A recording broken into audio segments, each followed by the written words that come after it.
திண்டுக்கல் மாவட்டம் நத்தம் அருகே பிள்ளையார் நத்தம் ராக்கம்பட்டியைச் சேர்ந்தவர் கருப்பன், வயது 45, விவசாயி. இவர் தனது தோட்டத்தில் நிறுத்தியிருந்த தனது டிராக்டரை எடுக்க 15 வயது மகனுடன் சென்றுள்ளார். தோட்டத்தில் நிறுத்தி இருந்த டிராக்டரை எடுத்தபோது டிராக்டரில் டபுள் கியர் விழுந்துள்ளது. அப்பொழுது எதிர்பாராத விதமாக கட்டுப்பாட்டை இழந்த டிராக்டர் பின்னால் சென்று அருகிலுள்ள விவசாய கிணற்றுக்குள் கருப்பன் டிராக்டருடன் விழுந்துவிட்டார். இதுகுறித்து அவரது மகன் ஊருக்குள் சென்று தெரிவித்துள்ளார்.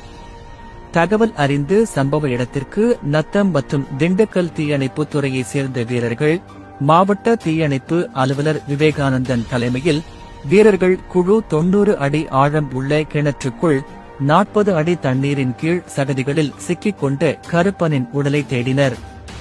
மதியம் தொடங்கிய தேடுதல் 6 மணி நேர தேடுதலுக்கு பின்பு இரவு பல மணி நேர போராட்டத்திற்கு பிறகு தீயணைப்புத் துறையினர் கருப்பனின் உடலை மீட்டனர்.